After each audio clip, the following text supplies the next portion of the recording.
Welcome back to another UFC fight prediction video. In this video, I'll be predicting the main card fights for UFC Fight Night, Felder versus Dos Anjos.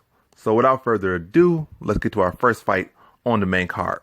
So in our first fight, we have a catchweight bout at 195, Brendan Allen versus Sean Strickland. So look at this fight right here. You got Brendan Allen versus Sean Strickland. You got two solid fighters, two talented fighters. Sean Strickland has been trying to develop his game for a good number of years and has been looking the part. Returning back to middleweight, the division he came into the UFC at, and got another win, but not the most impressive win, but a win nonetheless. I don't know if he even got the fight the night he was looking for, but either way, a win over Jack Marshman. Not impressive in any way, but he got a win. Now going against Brendan Allen, I just really did see where Sean Strickland doesn't have any area where he can really thrive in his fight. I feel like he can have a slight advantage on his feet. But I don't think his takedown defense is really good enough to stop Brendan Allen. Then Brendan Allen is clearly the better grappler between the two. Sean Strickland might have more experience and that could play a part. I mean, he does have more experience and that could play a part. But outside of that, I think Brendan Allen is just the more talented fighter. He's the bigger fighter, the more actual middleweight. Where Sean Strickland did come to the middle, but I feel like Brendan Allen is actually the heavier fighter and the more truer middleweight. Where Sean Strickland probably always kind of was a welterweight, but for that middleweight when he came in, then found his true weight class. Now coming back up. By the way, I think Brendan Allen can definitely hold his own on feet with Sean Strickland, and I don't think Sean Strickland can really have answers for Brendan Allen's takedowns, his grappling, and his control. I think it's a filling out process. Then Brendan Allen quickly gets his fight to the ground, controls him, takes advantage of him there. He probably thaws him out for like a first round, then the second round, rinse, repeat, take him down, grapple control, bust him up, then tap him out in that second round. So in this fight, I have Brendan Allen via second round submission. Now to our next fight we have in the middleweight division, Antonio Arroyo versus Eric Anders. So look at this fight right here. Arroyo's a very well-rounded fighter. Not the most amazing wrestling, but he has some solid jiu-jitsu. A lot of spinning kicks, very dangerous on the feet. You got Eric Anders, who got some underrated wrestling, but nothing to really write home about. Got some power. It felt like it waned a little bit. It's not as strong. He don't hit as hard as he used to hit, or it don't seem like he hit as hard as he used to hit, but I'm not going to be the one to let him punch me in the face. But yeah, I don't feel like it seemed like he hit as hard as he used to. But still big, strong, physical guy. Was a football player and not no wrestler originally, so it makes sense that he's not really the most technical fighter, but like the big physical power, strong, good hips, decent takedown ability, but pretty textbook in everything he does. But like definitely not no high level technical fighter. But going against Arroyo, I just feel like I always kind of favor the guys that has the more textbook style and these kind of close or lower tier matchups. I'm saying they low tier or anything, but they're not like top 10, top 5. They're like outside top 15 fighters. So one guy kind of doing all the spinning stuff, and another guy just minding his defense, cutting the cage off and walking you down. I'm gonna lean to that guy because all that spinning stuff takes wind up. Arroyo don't have the best hands. Got some good spinning stuff. Got some good kicks. But Anders, once he cuts down that range, gets inside, Arroyo's not really gonna have anything to give him. Like I said, takedown offense not that great. Decent jiu-jitsu, but can he get it there? I don't really think he'll have the most success getting it there. So really gonna come down to Anders cutting off that range, getting on the inside and landing those big heavy shots. And I don't think, like I said, on the inside, Arroyo won't have an answer for those big heavy shots, that boxing. Do I think he stops Arroyo? No. It's like I said, Anders hasn't really been stopping anyone except that one can at light heavyweight. But outside of that, so I just see Anders getting inside, landing the heavier shots, and landing the more significant shots. So in this fight, I have Eric Anders via decision. Now to our next fight, we have in the women's strawweight division, Kay Hansen versus Corey McKenna. So this is a fight between two young fighters, both born in 99. I forget what month, it don't really matter. They're both 21. Yes, both very, very young fighters. Both very young, talented women. And both have some solid grappling. I think both might be considered more grappling than strikers. But yeah. So I'm looking at this fight right here between these two. Corey McKenna is the more well-rounded fighter. Kay Hansen striking really isn't nothing to write home at all about. But Corey McKenna, she has a clean striking game, some good head kicks, very sneaky, very crisp, got some pop on her kicks, some pop on her strikes, good fluidity. Like she just looked like that much more well-rounded fighter. Where Kay Hansen look kind of stiff on the feet, like she needs to sand that area out. But then again, like I said, both young fighters and both can fix that out. But I'm not saying just because she's a more well-rounded fighter she's gonna win, even though typically that's what I say. But this one, I feel like Kay Hansen has fought better competition. She has more losses. She also has more wins. But she has been fighting Invicta, has been fighting, top level competition. I think even her last fight, her debut, she fight like a former Invicta champion. Don't quote me on that, but I believe the chick she fought was a former Invicta champion. So, and had fought around the world and fight for other world class champions and other organizations. So she's been fighting high level competition. Where I think Corey McKenna, you can't really even say she fought any real true competition. She fought some good women, but no one that nobody knows, and no one that's really stand out or has really accomplished much in their career. She hasn't fought that. And she hasn't fought really good other solid grapplers either. So really going this fight, you're going to lead to the person who has fought those high-level competition. But still, all that being said, I think Corey McKenna is the better striker, the more well-rounded fighter. But I think Kay Hansen's experience, and I think her grappling will be better. I think she'll be stronger wrestler, and be able to dictate where this fight goes, and smother her with that grappling. And also, McKenna will be 1 inch taller, but she has like probably the shortest reach I have seen in the UFC so far. She has 58.5 inch reach. Kay Hansen had like a 63 inch reach, so that's like a 3.5 inch reach advantage or something over her, or maybe more. Not like I think like a 4.5, 58. But yeah, let me not do the math right here. I'm gonna look stupid, but yeah, she got some pretty short arms. I haven't seen somebody in the 50 range reach yet, so she got some short arms. But I don't think that's gonna play too much of a factor. I was really gonna come down to experience in the grappling that Kay Hansen has going against much harder and stiffer competition. And that's going to pay dividends in this one. But close competitive grappling match. But I think Kay Hansen is going to edge it in the grappling. And that's going to edge it for her in the fight. So in this fight, I have Kay Hansen via decision. Now to our next fight. We have in the middleweight division, Julian Marquez versus Sarpabeg Safarov. So I'm not even going to get into this one because it's like not to get nothing to get into. Safarov has showed technique in like one fight. And that's only because the other guy just didn't have, was just lacking in some areas, especially the grappling area. So he went and grappled him.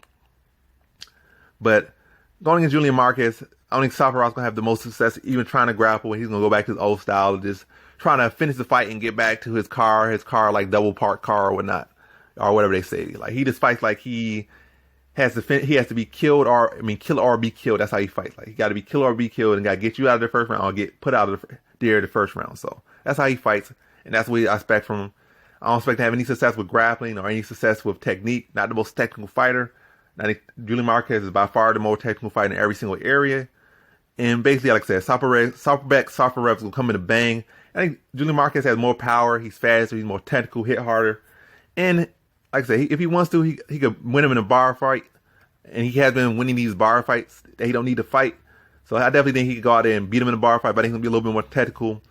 And it's really use his distance, use his timing, use his control, use his jab, and pick apart Safarov and put him away early in that first round. Take advantage of his aggression, counter him, push him back, knock him out in that first round. So in this fight, I have Julian Marquez via first round TKO. Now to our co-main event, we have in the welterweight division, Abdul Razak Alhassan versus Chaos Williams. Yeah, Chaos Williams. I almost said something else, but Chaos Williams. So look at this one right here. Look at this fight. These are two of the least technical fighters in the welterweight division. Probably won't go too far in this division. Like top 15, if they pray. Well, Alhassan has knocked out Nico Price, and Nico Price has got for some top 15 people. So you could say, yeah, he might make a top 15, but definitely not saying any championship quality. Definitely not UFC championship quality out of these guys, or UFC challenging for a title, or number one contender, or number 2, number 3, number 4, number 5 type stuff from these guys. Like they might luck themselves into the top 10, but top 5 definitely not. Top 15, like I said, possibly, but not even wouldn't bet on it. But yeah, two of the least technical guys in this division. But let's just see how these fights go. So Hassan has shown a little bit more skill in his last fight as far as his grappling and defense and offensive in his last fight. But still, the guy that just kind of just walks you down and wings big shots.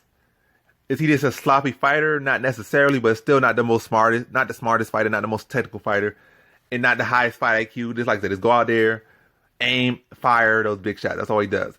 Hopefully you go down. If you don't go down, then he's just going to get tired and become half the fighter he was in that first round. So that's how Hassan still is.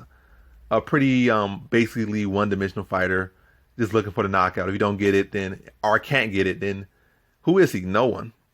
Then you got Chaos Williams on the other side. His grappling looked mediocre outside of UFC.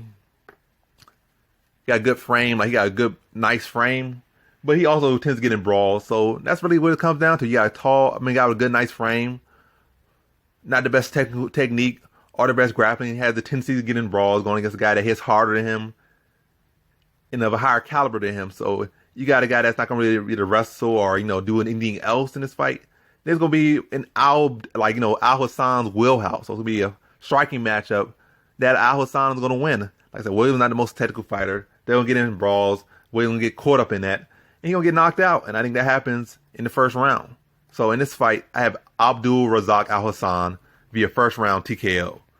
Now to our main event, we have in the lightweight division, Paul Felder versus Rafael dos Anjos. So this is a good matchup right here. A real exciting matchup. Could be fight of the night, possibly fight of the year. Anytime you got Felder in a fight, you gotta definitely have a high chance of a fight of the night. And then you got Paul Felder versus former lightweight champion Rafael dos Anjos, top former interim title contender Dos Anjos at welterweight. Really should have been a title challenger, like not just interim but actual title challenger at welterweight. So yeah, you got a real solid fighter in Dos Anjos in this one, real accomplished, and that name value and also his aggressiveness that he brings into fights versus Felder makes all the workings for a truly exciting matchup. And maybe the short notice might even help that because they're not really trained. They didn't really train for each other, so they're really gonna be filling each other out. It might even just say, let's just throw this technique out the window and let's just scrap at times in this fight. And that will probably favor Felder, given how tough he is. I don't think he really ever been truly finished in the UFC outside of Tornado, which was a cut. But so Felder really don't get stopped. So getting the brawl probably would favor Felder heavily. But either way, this fight has fireworks written all over it. At first, it was supposed to be Islam Makhachev versus Dos Anjos was probably going to be an easy lay fest for Makhachev, but now Makhachev got an injury and we got a better fighter here. Is it better for Dos Anjos? Not really. It's like I say, if he wins, it really don't do much for him. It just gets him back in the division. Whereas a Makhachev win would put him right near a title picture or right near a title or give him a new little angle to come in back in the division, but definitely gives him an easier fight, or at least a more winnable fight for him stylistically. So look at this fight right here. Paul Felder versus Dos Anjos. Both have amazing striking. Dos Anjos has a huge grappling advantage, huge experience advantage, huge accolade advantage. Height and reach, not much of a big difference, so you're not going to really factor that in too much. But how I see this fight is, I think Dos Anjos is the quicker fighter and the more well-rounded fighter. I think Felder, like on the inside, like with those elbows and knees, he's like a porcupine, at least on the inside. And outside, you're fast and you could like hit him and not be hit. Then he's really like not really much to worry about. He's just like a slow moving brick object. I'm not saying he's Joe Romero at times, but basically on the inside, you get close to him, you can take him down. He can bust you up with elbows off the back. You was trying to fight with him on the inside, he can hit you with little sneaky elbows or spinning elbows or knees. Like so on the inside, he can butcher you and like butcher you. He's a very dangerous guy in that area. But on the outside, like I said, he got some spinning kicks, some spinning back fists. But most times those spinning back fists miss by a lot. And like his spinning back kick to the body can be real good, but outside that, like at range, he's not really the most dangerous fighter at range. He's more dangerous at the inside and more dangerous like over the stretch because he can outwork these fighters. He got a lot of heart and he's gonna push that pace. So in later rounds, he could definitely drown you. But Dos Anjos has a phenomenal cardio, even though it hasn't looked the same and maybe a couple of his last fights. But I think this fight where he can definitely maintain the pace because he's not fighting a guy that's going to wrestle him or a guy that's going to be fighting at such a high pace or a guy that's so much bigger than him or this and that. He's fighting a guy like his same size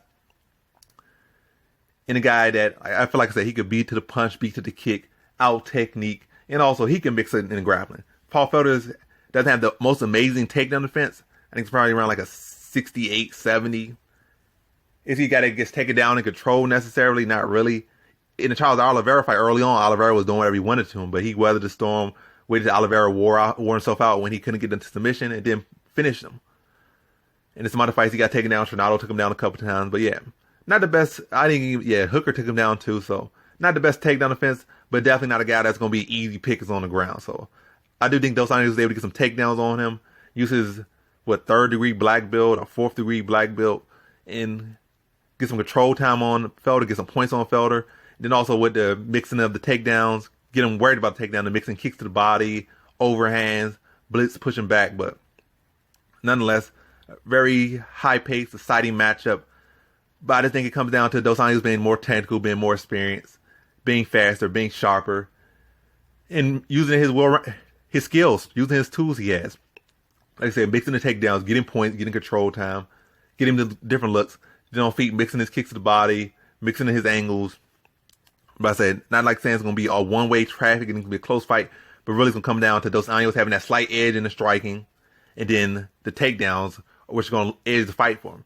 I think as it gets further into the fight, that Felder starts to, find some momentum, start to find some success, but I really see a high chance of Dos Anjos winning 2 of 3 of those first rounds, and then winning one of the last 4th or 5th rounds, probably winning that 5th round, having that championship experience and knowing that as a champion you got to win that 1st round, might give it that 4th round, but a close fight. But like I said, Dos Anjos edging it with his grappling and using that experience to get a decision over Felder. So in this fight, I had Rafael Dos Anjos via decision. And that concludes my fight predictions for the main card of UFC Fight Night, Felder versus Dos Anjos. And as always, thanks for watching.